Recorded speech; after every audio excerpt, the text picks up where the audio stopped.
Top 10 Bizarre Historical Crimes You Haven't Heard of. Welcome back to Creepshow. History is full of peculiar tales, but today we're uncovering 10 bizarre historical crimes that have slipped through the cracks of time. From false princesses to murderous midwives, these strange events remind us that reality can often be stranger than fiction. Join us as we delve into these chilling accounts of deception, madness, and unimaginable brutality that you probably haven't heard of. Buckle up, it's going to be a wild ride. Number 10. The escaped convict who became a false princess. In 1771, a royal maid named Sarah Wilson was sentenced to death for stealing royal jewelry, a tiny portrait of Queen Charlotte, and one of the Queen's dresses. Thankfully, Wilson's mistress intervened on her behalf, and narrowly escaping execution, she was transported to America on a prison ship, where she was promptly sold to a wealthy plantation owner. Wilson did not adjust well to slavery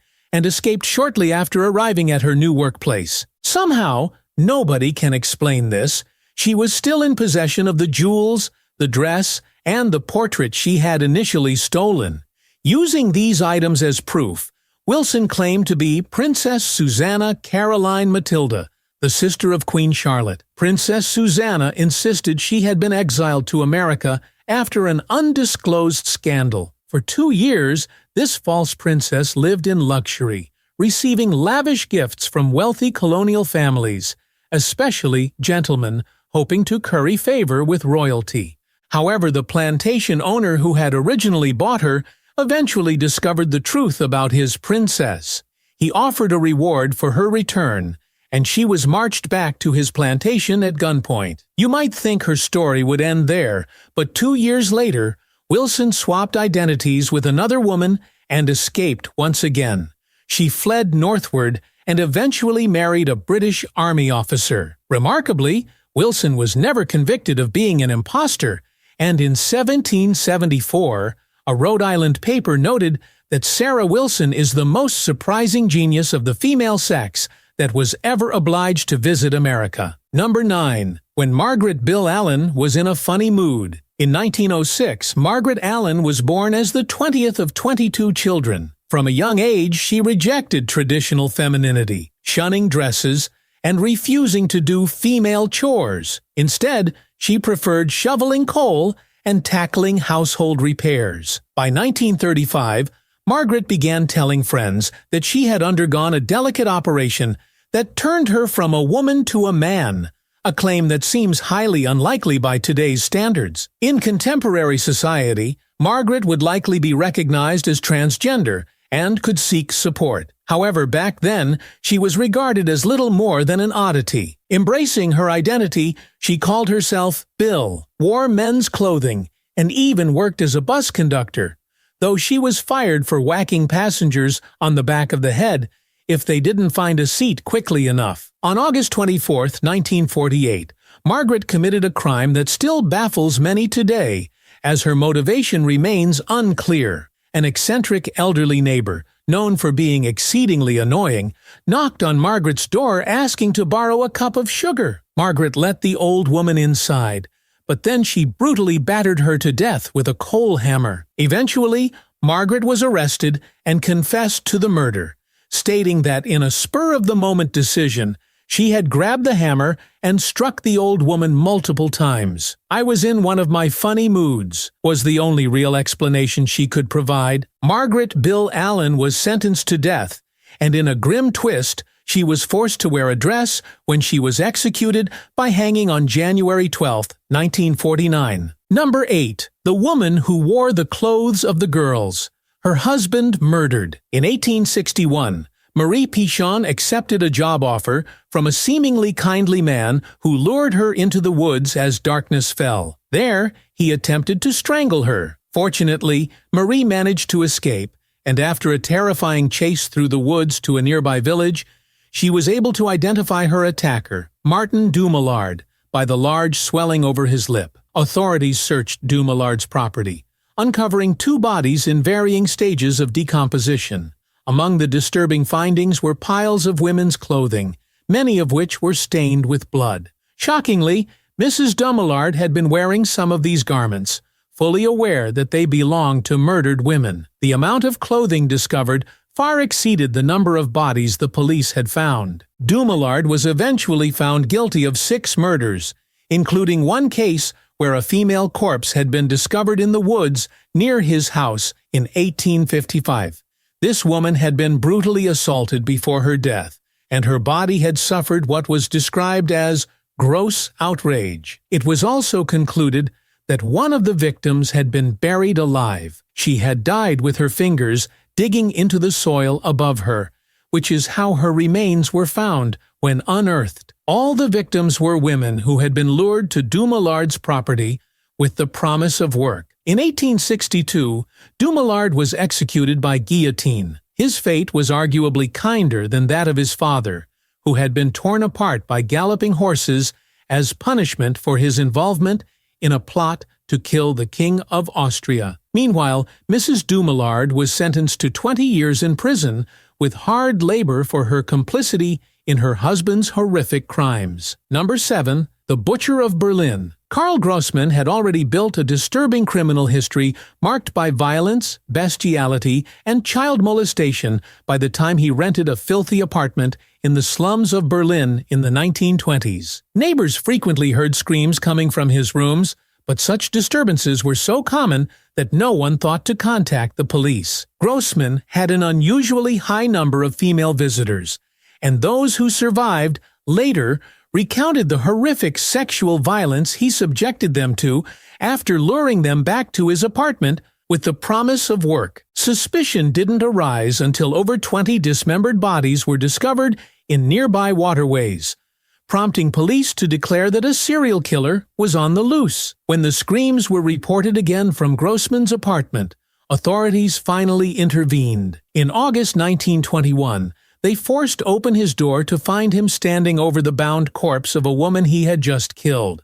Evidence of at least 2 more murders, committed in the preceding weeks, was also uncovered in his apartment. Grossman was suspected of at least 23 murders, but he hanged himself on July 5, 1922, before he could be executed. As a result of the bizarre rumors surrounding his crimes, Grossman earned the chilling title, the Butcher of Berlin.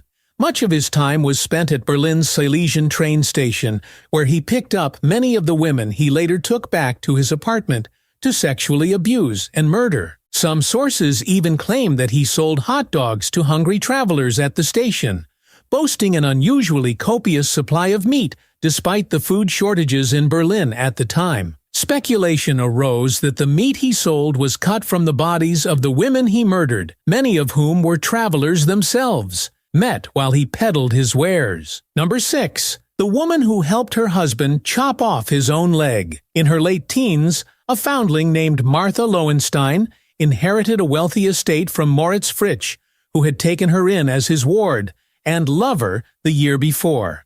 However, the inheritance money was not enough to sustain the extravagant lifestyle that Martha and her new husband, Emil Marek, had grown accustomed to. They had been having an affair even before Fritsch's death. Once the inheritance was gone, the couple became desperate for more money.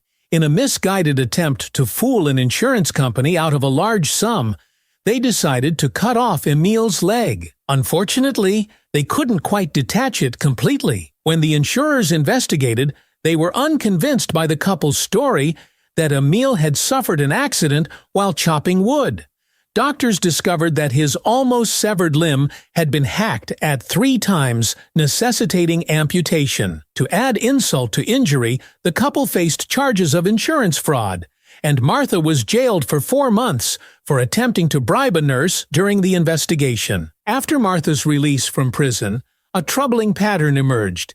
People began to die around her. She was later imprisoned again for another insurance fraud scheme, and it was then that the son of one of Martha's deceased lodgers called for an investigation. The authorities exhumed the bodies of Martha's mother, Emil, their daughter, and Martha's aunt, and discovered a rare metallic poison called thallium in all the corpses. Tragically, Martha's own son was also found to be dying from thallium poisoning and was rushed to the hospital. Martha insisted on her innocence, but the evidence against her was overwhelming. A chemist revealed that she had regularly purchased thallium from his store. Ultimately, Martha was found guilty and executed by guillotine on December 6, 1938. Number 5. The necrophile who wanted to be handsome. Between 1971 and 1972, police were investigating a series of bizarre crimes in which corpses had been exhumed from their graves and interfered with. 5 corpses showed evidence of being bitten and gnawed. Some had been mutilated and cut. And in the cases of the female bodies, it was clear that sexual activity had been attempted. Then on May 6, 1972, a young couple was shot dead in their car.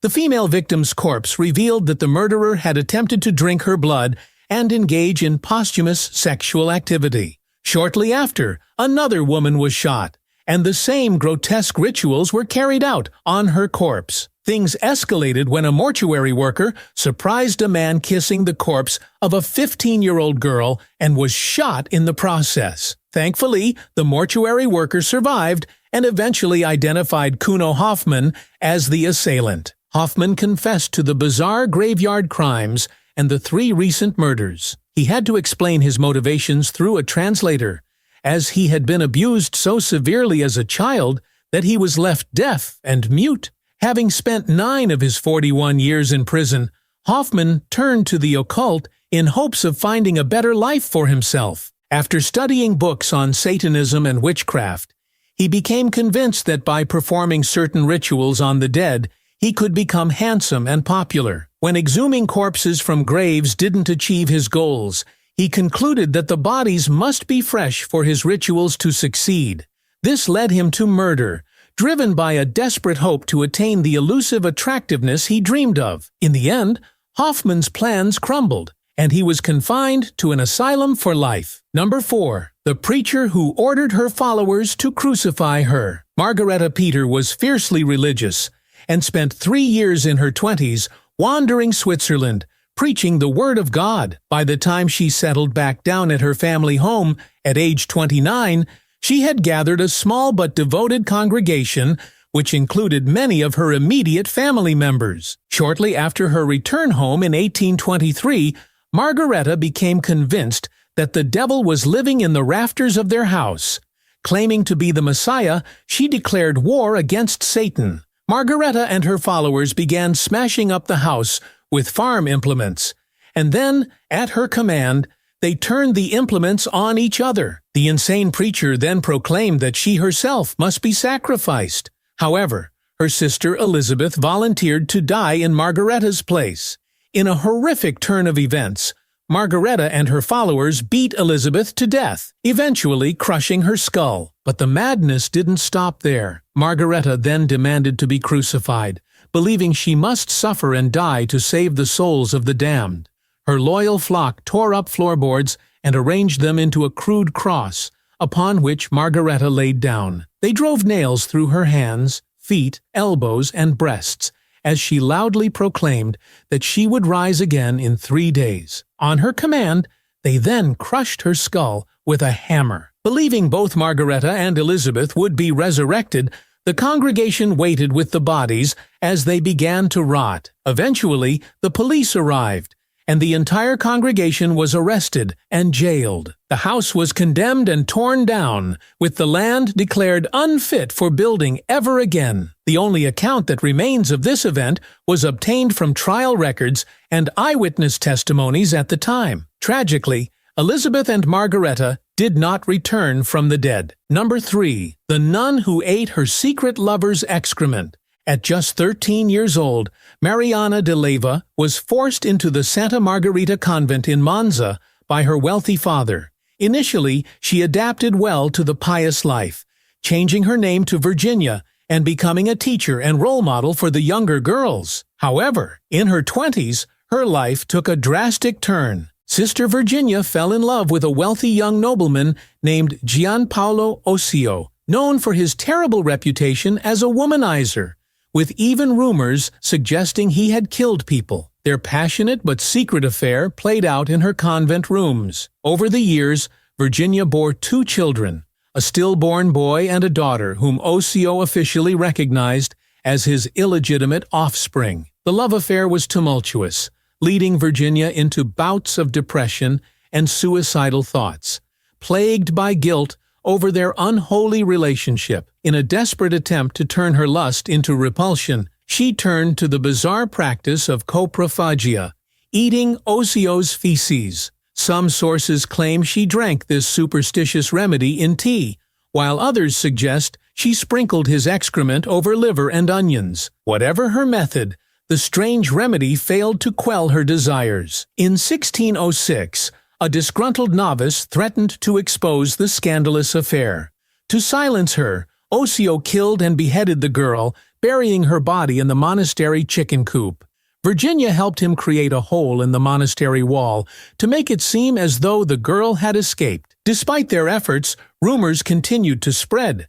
To cover his tracks, Osio went on to kill multiple people, including some of Virginia's friends, the apothecary who had supplied her with abortifacients, and the blacksmith who had provided him with duplicate keys to the monastery. Virginia appeared complicit in these murders, desperate to keep the scandal hidden. In the subsequent investigation into the murders and the affair, multiple individuals were tortured, including Virginia and Osio. Osio was condemned to death but managed to escape, only to be killed later by a friend. Virginia, however, was sentenced to life in solitary confinement, bricked up in a 4 feet by 9 feet, 1.2 mayors ex 2.7 mains room in the convent of S. Valeria, which many viewed as more of a prison. 14 years later, Virginia was considered reformed and released from her cell. She became a sort of Mother Teresa figure to novices at the convent, many of whom were prostitutes seeking salvation. Number 2. From crazed acid torturer to medical missionary. Dr. Geza de Kaplany was once a freedom fighter in the Hungarian Revolution before fleeing the war and eventually settling in America. With impeccable credentials, he taught anesthesiology at Yale and was licensed to practice medicine in 4 American states. At 36, de Kaplany was working as a respected anesthetist when he married Hajna Piller, a beautiful 25-year-old showgirl who left her job to be with him. However, their marriage was short-lived. Just 5 weeks later, on August 28, 1962, police were called to their apartment. When the responding officers arrived, they discovered that de Kaplany had turned their home into an acid torture chamber. Hajna had been bound with electrical wire and bathed in nitric acid from her genitals to her hairline, with particular attention given to her vagina, breasts, and eyes. The doctor had cut into her breasts before pouring acid into the wounds. After 3 horrific hours of torture, he finally called the police. Hajna suffered third-degree corrosive burns to 60% of her body, and emergency medics burned their hands on her skin as they attempted to move her. What provoked this brutal attack? Hajna had inquired about a modeling job against her husband's wishes, and he had heard rumors that she was unfaithful. In a twisted act of jealousy, he decided to destroy her beauty so that no man would ever look at her again. It took 33 agonizing days for Hajna to die in the hospital, her skin turning to leather and ultimately falling off her body. De Kaplany was sentenced to life in prison, but his story doesn't end there. 13 years later, he was released on parole, and on that very same day, he flew to Taiwan to begin work as a medical missionary. In 2002, reporters from Mercury News tracked de Kaplany down to where he was living with a new wife in Germany. Now 70 years old, he had become a German citizen, which protected him from extradition to America for his numerous parole violations over the decades. "I have done one mistake in my life. I paid enough for it," he stated, refusing to elaborate further. Number 1. The kindly, caring midwife who brutally tortured her serving girl to death. In the mid-1760s, Elizabeth Brownrigg was appointed as the official midwife for destitute women by the overseers of a London parish. Everyone who knew her considered her to be kind, considerate, and caring. So it came as a great shock when a baker's apprentice looked into the Brownriggs' backyard and saw a girl in what he described as a very deplorable, bloody, shocking condition. The girl was 14-year-old Mary Clifford, taken in as an apprentice by the Brownriggs from a local workhouse. The apprentice, William Clipson, immediately told his mistress what he had seen, and together they went to the authorities. The Brownriggs were soon taken into custody after they handed over two girls, Mary Mitchell and Mary Clifford. Clifford had been beaten so badly that her mouth was swollen open and could not close, and her neck had become so swollen that it extended out as far as her chin. Her body was covered in scars, slices, and open sores, with many wounds in a state of mortification from neglect. Tragically, Clifford died from her injuries almost a week later, and the trial that followed revealed the horrific conditions the girls had endured. For months on end, both girls had been subjected to brutal, prolonged torture at the hands of Elizabeth Brownrigg. They had been suspended from hooks in the ceiling, stripped naked, and beaten and whipped for hours on end. They were starved, forced to sleep in the freezing coal cellar, and often forced to work naked while enduring repeated beatings and humiliations. At one point, Clifford attempted to seek help, but was punished by having her tongue sliced open in 2 places. Another girl named Mary Jones had escaped months earlier after being subjected daily to a form of waterboarding torture. By the time she fled, she was blind in one eye, emaciated, and covered in cuts and bruises. She had pleaded with authorities to rescue Mitchell, but nothing was done, and shortly after Jones's escape, Mary Clifford was taken into the Brownriggs' home. In the end, Mr. Brownrigg and their 18-year-old son were both found guilty of abusing Sarah Mitchell, receiving sentences of just 6 months in prison and a fine of 1 shilling each. Elizabeth Brownrigg, however, was found guilty of the torture murder of Mary Clifford. She was executed by hanging on September 14th, 1767. Thanks for joining us on this unsettling journey through some of history's most bizarre crimes here on Creepshow. Each story serves as a reminder that the darkness of human nature can manifest in the most unexpected ways. Which tale shocked you the most? Let us know in the comments below. And don't forget to like, subscribe, and hit that notification bell for more eerie stories and twisted histories. Until next time, stay curious and beware of the shadows lurking in history.